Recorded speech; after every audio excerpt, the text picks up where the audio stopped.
Hello tout le monde, j'espère que vous allez bien. Moi en tout cas ça va très bien et aujourd'hui dans l'expli partie du jour, je voulais vous montrer une dinguerie pas possible. Et vous allez comprendre pourquoi, parce que après E4, j'ai les noirs, on me joue E4. Vous le savez maintenant, je joue la Petrov. Je vous mets la playlist ici, donc je joue E5 dans l'idée qu'après cavalier F3, je puisse faire cavalier C6, éviter les Italiens et les Espagnols. Sauf que là-dessus, truc de fou, mon adversaire me joue fou C4, le début fou, contre moi. Je vous remets la petite playlist ici et je me retrouve à jouer le début fou avec les noirs quand c'est ma pipeline, avec les blancs. Sauf que la plupart des gens qui me jouent le début fou ici ne jouent pas le DK après cavalier F6 en me disant ah bah s'il va rentrer dans une Urusov ça va être très bien, je sais, je la joue, je sais effectivement quels sont les petits pièges et les petites entourloupes à éviter et comment tenir avec les noirs même si ça peut être très dangereux, mais de manière générale, et c'est ce que mon adversaire a joué, il a joué D3, un peu genre un genre de système de Londres, mais avec E4 fou C4 au lieu d'avoir un D4 fou F4. Et là-dessus, mon plan, c'est de jouer C6 pour préparer de jouer D5, gagner un temps sur le fou, m'installer avec un centre bien puissant, et ce qui est un coup correct, car vous voyez le graphique, on a déjà égalisé à ce moment-là au bout du quatrième coup, et on peut dire qu'avec les noirs, le taf est fait.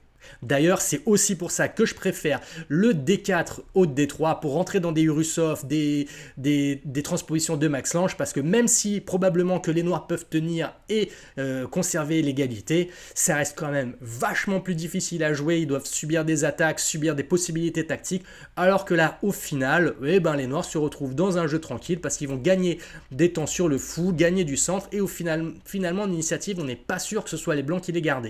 Donc C6, réponse correcte. Et là-dessus, mon adversaire perd encore un temps pour un A3 qui sert pas à grand-chose. Peut-être qu'il s'était dit je vais faire un fou échec, sauf que fou échec, il pousse son pion en C3 et j'aurais jusqu'à rentrer la queue entre les jambes et j'aurais perdu un temps. Il aurait gagné C3 gratuitement, ce qui fait absolument pas mes affaires. Donc je ne l'aurais pas fait clairement. Ça me permet donc de balancer un petit D5 directement et après prise, fou rebouge et je me retrouve avec un superbe centre et lui au final, son fou il a fait C4, A2, donc il n'est pas forcément mal en A2 mais en tout cas moi j'ai gagné du centre, mon développement va être facile, fou C5, petit roc, cavalier C6. Et voilà, c'est tranquille pour les noirs. J'ai même, d'après l'ordi, un chouille d'avantage, mais rien de très significatif. Donc, mais au moins, d'un point de vue ouverture, le taf est fait pour les noirs, et ça, c'est très bien. Là-dessus, comme je disais, fou C5, développe le fou sur une bonne case, attaque la faiblesse côté blanc, prépare le petit roc. Là encore, des coups de pion qui font perdre du temps parce qu'il avait probablement peur que je fasse un fou G4 après cavalier F3. Pourquoi pas? C'est une menace qui pour le coup est réelle et donc moi j'en profite pour roquer. Il fait à ce moment-là cavalier F3. Et là, je joue le coup le plus naturel, cavalier C6, j'ai pas de plan particulier, donc du coup, je me contente de développer mes pièces. Il n'y avait pas forcément de dame B6, parce que après petit roc, il aurait protégé, comme son fouille encore là, il protège également ici. C'était dans mon rage, mais clairement, c'est pas le coup à jouer ici. Et après petit roc, je décale les dames, parce que si on ouvre, je n'ai pas envie de me faire échanger les dames. Mon but dans les prochains coups étant de développer ce fou, je ne sais pas encore forcément où, a priori en F5 ce serait la meilleure case, d'aller placer mes tours sur les colonnes centrales. Clairement, les noirs sont pas mal ici. Sauf que à ce moment-là, il joue fou G5. Et là, je me dis, aïe! Je me suis un peu foutu de lui parce que je trouvais son petit H3 un peu lent et au final c'est moi qui me retrouve avec ce clouage là, sachant que j'ai fait cavalier C6 en me disant ok il va être sur une meilleure case, sauf que là maintenant il ne se retrouve plus en situation où il peut protéger son copain et clairement après avoir fait fou C5 j'ai pas envie de faire fou E7 pour sortir de ce clouage. Bon qu'à cela ne tienne hein. Je reste sur mon plan initial, je bouge, je développe mon fou et je connecte mes tours. Et ça a son importance parce que je me suis dit à ce moment-là, perdu pour perdu sur le clouage, je peux tenter, sachant qu'il a déjà roqué surtout, s'il se lance dans un fou prend et c'est ce qu'il a fait, et je n'hésite pas à faire pion prend en me disant ok mon petit coco, tu m'as défoncé la structure, ton clouage, il a bien marché, sauf que ce que tu m'as donné quand même, c'est une colonne ouverte pile en face de ton roi avec des tours qui sont connectés. Et ça, c'est peut-être pas si mal, c'est tellement pas si mal que maintenant l'ordinateur me met un avantage significatif de -1. Mais clairement, au moment où c'est joué, je me sens pas bien quand même. Je me suis fait clouer, je suis en train de m'ouvrir le roi, je me sens pas bien. Mais il faut pas perdre son sang-froid parce que même si on se sent pas bien, on peut être quand même dans la meilleure position. Et là, il se dit, bah, comme mon roi est ouvert, je vais aller attaquer. Donc probablement qu'il joue cavalier là pour faire passer la dame, pour pouvoir préparer des F4 qui vont un peu attaquer partout. Je continue sur mon plan, il m'offre la colonne, je prends la colonne. Et là, ça commence à chauffer encore plus parce que j'ai un pion qui n'est pas protégé ici. J'ai une dame qui arrive, j'ai un cavalier qui peut commencer à se jeter, pourquoi pas, dans des sacrifices ou au moins dans des tentatives d'attaque du côté du roi.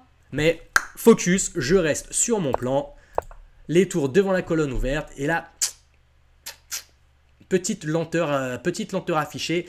Plus que lenteur affichée sur ce coup-là, la question était de se dire est-ce que son attaque n'était pas prématurée et que le développement et la préparation n'étaient peut-être pas nécessaires avant, parce que là, il me permet un petit tour G5, va titiller la dame et permet de monter ma tour pour pouvoir empiler la deuxième.